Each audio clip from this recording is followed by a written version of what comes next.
नाम प्रपोज करिए कि मैं अगला शाह बन जाऊं ईरान का, कि मेरे नाम में तो शाह भी है, दिन शाह, तो शाह तो है ही हाँ ऑलरेडी। एक्चुअली दिन शाह, हाँ बराबर है, सही है सर। तो मतलब अगर प्रपोज कोई कर दे आपके अमेरिका के दोस्त और सेकंड करना हो प्रपोजल, तो मैं तैयार हूँ सर। थैंक यू जी। ठीक बात है। ये तो सर आते तो हमारे साथ हल्के फुल्के पल होते हैं ऐसे, लेकिन बताएं सर, युद्ध का माहौल भी हल्का होता दिख रहा है, क्या क्या क्या, क्या सेंस मिल रहा है? जी बिल्कुल बिल्कुल, ऐसे ही लग रहा है कि देखिए दोनों साइड अभी थक गई है, यूएस हो कि ईरान हो, दोनों साइड थकी हुई है।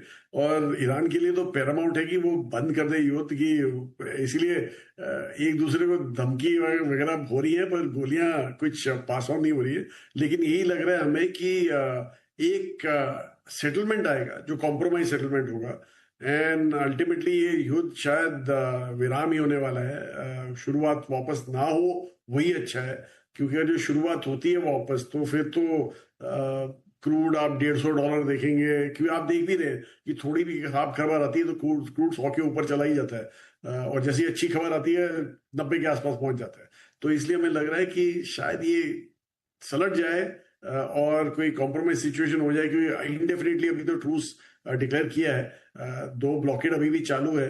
पर वो हट जाए तो फिर आई थिंक क्रूड वापस नीचे आएगा, और थोड़ा आपको वापस हमारे फंडामेंटली से फिर से देखना पड़ेगा, और वहां पे कॉल लेना पड़ेगा।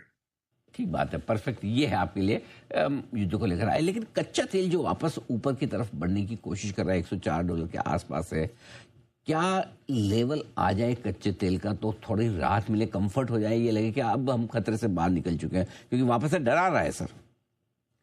जी बराबर बोला आपने अनिल जी, क्योंकि ये कच्चा तेल जो है अभी जो 103 104 के आसपास घूम रहा है पर बैरल, वो इसी न्यूज पे घूम रहा है कि ब्लॉकेड की वजह से कोई शिप पास नहीं हो रही है वहां से।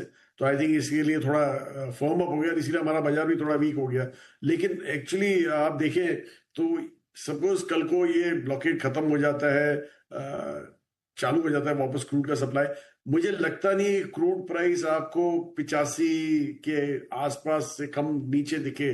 तो वो भी एक हिसाब से एक बुरी खबर है, लेकिन इतनी बुरी नहीं है जो आज की तारीख में। हाँ, तो आप $40 एक्स्ट्रा दे रहे हैं, उसके बाद में आप देंगे अराउंड $20 एक्स्ट्रा। लेकिन अनिल जी एक चीज हमने एनालिसिस किया था, जो लास्ट मार्च में जो हमारे एवरेज प्राइसेस थे वो इतने ज्यादा नहीं थे, वो 80 के आसपास थे, जबकि क्रूड 120-125 तक चला गया था मार्च में। मैं इंडिया के इंपोर्ट की बात कर रहा हूँ, वो 80 के आसपास थे। तो वो एक हमें ऐसे लग रहा है कि हमें शायद एक बड़ा अट्रैक्टिव रेट मिल रहा था। तो आई डोंट नो, यहाँ पे भी अभी मिल रहा है अप्रैल में, नहीं वो बाद में ही पता चलेगा।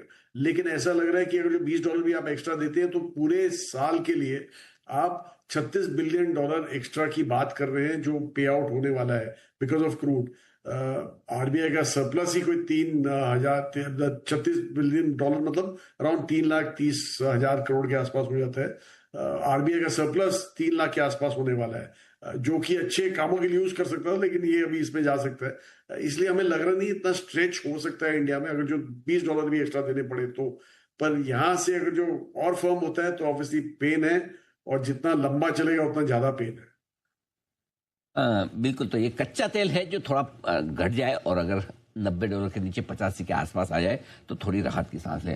सर अब इन बाजार का मूड माहौल डायरेक्शन क्या लग रहा है सर? नीचे से देखें तो 2000 पॉइंट ऊपर आ गए, ऊपर से देखें तो 2000 पॉइंट नीचे, बीचों बीच में तो समझ नहीं आ रहा तेजी करें या मंदी। जी अनिल जी, हमें तो ऐसे लग रहा है कि हो गया जो होना था। अभी एक्चुअली जितना खराब खबर आनी थी वो आ गई। अभी यहां से हमें ज्यादा खराब खबर, मतलब खराब खबर दिख नहीं रही है। जैसे मैंने बोला, एक बड़ी खराब वो ही हो सकती है कि आपका लड़ाई वापस झड़प जाए। वो तो खैर फिर इंडिया का प्रॉब्लम नहीं होगा, वो तो पूरी दुनिया का प्रॉब्लम होगा, बिकॉज ग्लोबली अगर जो क्रूड के भाव इतने सस्टेन हमें $150 के आसपास पहुंच जाते हैं, तो आप सप्लाई चेन डिस्ट्रप्शन देखेंगे, डिमांड डिस्ट्रक्शन देखेंगे। तो वो सब अभी हम नहीं सोच रहे हैं, हम सोच रहे हैं कि सब ठीक ही होगा। अगर जो वो होता है, तो ये क्वार्टर जो हमने सोचा था, मार्च का क्वार्टर, जो हमें लग रहा था कि खराब होने वाला है, लगता नहीं इतना खराब होने वाला है। हमें अभी भी डबल डिजिट ग्रोथ दिख रहे हैं, क्योंकि एक्चुअली आप देखें तो सिर्फ मार्च के क्वार्टर में ही इंपैक्ट आया था, एंड मोरलेस सबकी इन्वेंट्रियां थी पुराने प्रोडक्ट की। लेकिन ये जो जून का क्वार्टर है वो सबसे खराब क्वार्टर रहेगा इंडिया के लिए, कोई कोई डाउट नहीं है उसके लिए। क्योंकि हमें लग रहा है कि जो इम्पैक्ट आया है हमारे रॉ मटेरियल इनपुट प्राइसेस में, वो इस क्वार्टर में, अप्रैल में जून के क्वार्टर में जाके फील होंगे। एंड मोरलेस हमें लग रहा है कि शायद ग्रोथ रेट यहाँ पे आपको मिड सिंगल डिजिट के आसपास दिखे। अर्निंग्स ग्रोथ की बात हो रही है यहाँ पे तो। और लेकिन अब जो ऑयल एंड गैस कंपनी निकाल रही, जिसका सबसे ज्यादा इम्पैक्ट जिसको होने वाला है, तो शायद आपको हाई सिंगल डिजिट दिखेंगे। पर हमें ऐसा लग रहा है कि ऑलरेडी डिस्काउंट हो चुका है ये, क्योंकि पूरे साल में अगर जो 12-13% ग्रोथ की बात करें अर्निंग्स की, तो मतलब आप अगले जो 9 महीने हैं, जो जून के बाद के 9 महीने में, वहां पे आप 17-18% ग्रोथ की बात कर रहे हैं। तो इसलिए हमें लग रहा है कि ये देख के, वैल्यूएशन देख के, and specially small and mid cap की जो वैल्यूएशन है वो, और ज्यादा जो करेक्शन भी हुआ है मोटा वहां पे, हमें लग रहा है कि वो प्रॉब्ली ज्यादा चलेंगे और लार्ज कैप शायद थोड़े कम चले, लेकिन ग्रोथ तो गिवन है यहाँ पे। तो ये है आपके लिए सर की तरफ से बाजार के डायरेक्शन को लेकर। अब सर बताएं, कहाँ आपको दिखते हैं मौके बाजार में पैसे लगाने के लिए? आज से एक, जिनको म्यूचुअल फंड्स के जरिए लगाना है, कौन सी स्कीम बेहतर है? और दूसरा, जो डायरेक्ट शेयर खरीदना चाहते हैं, कौन से सेक्टर्स बेहतर हैं?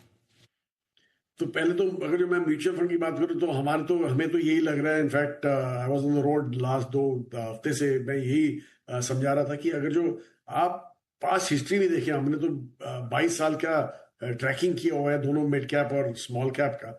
जैसे ही एक -1 स्टैंडर्ड डेविएशन पे जो हिट होता है, जो प्रीमियम है basically of mid and small cap index vis-a-vis the large cap index, तो वो वहां से एक रिबाउंड आता है जो 12 से 18 महीने के बीच में आता है, और वो रिबाउंड काफी अच्छा खासा रिबाउंड होता है। तो वो हमने वो देखा था जनवरी में, लेकिन अनफॉर्चुनेटली वॉर चालू हुई तो थोड़ा स्ट्रेच हो गया, लेकिन वो रिबाउंड बकायदा कायम है।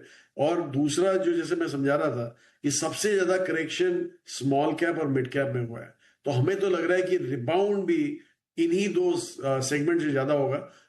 जो कंजर्वेटिव है इन्वेस्टर, वो ऑब्वियसली फ्लेक्सी कैप देख सकते हैं, जो आइडियली बड़े एग्रेसिवली मैनेज होते हैं, जहां पे आप मिक्स चेंज करते हैं काफी जोरों की, तो वो आप देख सकते हैं। और जो बड़े एग्रेसिव इन्वेस्टर्स हैं, वो सीधा स्मॉल मिड कैप ऐसे कुछ कॉम्बिनेशन बना के देख सकते हैं उनको। और अगर जो आप सेक्टर्स की बात करें, तो जैसे मैंने बोला कि जो सबसे बीटन डाउन थे वही सबसे ज्यादा राइज होंगे।